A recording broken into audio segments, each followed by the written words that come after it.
obviously a big time win for you guys. Just kind of keeping pace in the GLIAC and going forward. How does it feel to just pull this one out and kind of keep pace? I'm really happy with the fact that we won. I think that we're working on some things. Taking care of the basketball is certainly a point of emphasis for us. Defending and rebounding and defending without fouling. So for us, 11 turnovers is pretty good. In fact, that's really good for us. So I'm happy about that, and I'm happy with our assists and the girls buying into making the extra pass and making one more pass, and really embracing the fact that it's our possession. And you can tell when there's times where we take quick early shots and where we force some things. I thought that Lake Superior, when we got out of our offensive rhythm, they capitalized on some things, and I think that they're depleted in numbers, but they never give up, and they definitely battle, and they're a tough team. We had a decent night tonight. And Kate, leading the team in scoring again, I think that's double digits this season. How have you kind of just taken on that alpha role and kind of got the team going? What coach has always told me and has told a lot of the other players is to kind of let the game come to you and not force anything. So what I used to struggle with is second guessing myself and forcing things, and instead of doing team basketball, just thinking, okay, I gotta try to be aggressive and stuff. But now, luckily, with the culture that we've built and just the continuity that we're all playing with, luckily my mindset is, okay, attack the basket when I can, try to create something for our teammates. And then luckily, since we have so many options, we have so many shooters in Kate, MacArthur, Becca, and Lex, it just makes my role easier, that if I don't have anything, I know that I have teammates to back me up. I can go. Coach, how do you think the presence of fans impacted the game today? It was good, and I honestly didn't really take a strong look around to see how many fans. I know that the team was really excited to be able to play in front of their family and friends, and I know that's really important, especially to our seniors, and really closing in on a month of basketball remaining. We love the idea of having fans here, and I'm really excited about adding the band and really creating that culture that we had over at the Math Eye.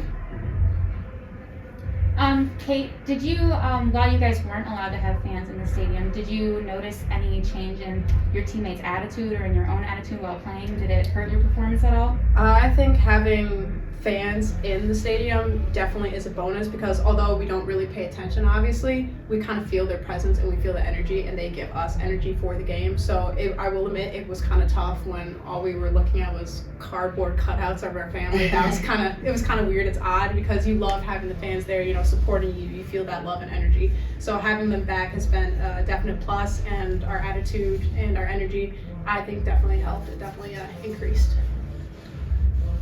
Kate, how did you guys, prepare for tonight? Did you prepare any differently knowing there would be fans, or was it the normal routine, just getting ready for the game? No, I think it was the same routine. We were really focused, like Coach Lohr said, we were really focused on limiting turnovers, because in our previous game we had 20, and obviously that's not very good. Even though we won the game, you shouldn't have 20 turnovers. So again, like Coach said, our emphasis was making sure that we took care of the basketball, valued every possession, and made sure that not only did we set ourselves up, but we set up our teammates. That's now 4 straight wins for you guys. What has kind of been the big thing for you guys during this 4-game winning streak? What has kind of changed, or what are you guys doing well? I don't know that we're changing anything. I think that our success right now is really predicated on our senior leadership, and I think we're going to go as far as our seniors decide to take us. I think it's Kate, Alexis Miller, Sam Cherney, and Rustoffer. Tori, even though she's been sidelined, is a very vocal presence for us. So, I think we're going to go as far as our senior group. Grace George as well is going to take us. So that's what we're doing well. Is I believe we've had good leadership, and we've had players like those seniors really use their experience of playing here, and they're playing like seniors right now, and I like that. Right, and Kate, for you, I mean, obviously, like Coach mentioned, a lot of seniors on this team, a lot of players that have had game experience. And how much easier is it for you knowing that people will have just so much game experience and you can rely on them to make shots and make the right plays? It makes things a lot easier because obviously we have so many threats offensively and defensively. I mean, defensively we try to play together as a unit and as one, and offensively, we know each other's strengths, so we kind of feed off of that. And just having, again, that senior leadership and that experience, it makes things a lot easier. I mean, like over the summer, a lot of us, we go to open gyms every Tuesday. We made sure we got into a summer league, just making sure we had good chemistry and keep on building off of that. And I feel like it's really showing right now in January, and hopefully it continues to show in February. Right, and then obviously Ferris State coming to town on Saturday. You kind of took it to them at their place. Obviously they're going to come back looking for revenge. What do you guys got to do to pull out a win in that one? We're really going to have to contain their three guards. In particular, Adrian Anderson and Caden Blanchard are just great players in the league. I think a year ago, Adrian was predicted to be a preseason player of the year. An injury sidelined her. Caden's coming back as a freshman of the year. So they definitely have two talented guards, and it's going to be up to us to try to contain them and limit them. So it's not going to be an easy task. I think they're a very strong team and they're playing really well right now. I'm all set. One last thing. So, disregarding the fact that I'm in a uniform, does having like the dance team and the cheerleading team and eventually the band back, does that help with your guys' morale and energy when playing? I think it does because, again, like we feel that support. Having you guys cheering us on, giving us that encouragement just to continue. And, when we're in the trenches, when things aren't going our way, when the flow of the game is, again, not going our way, having that support and having, all that energy coming from you guys, it definitely helps.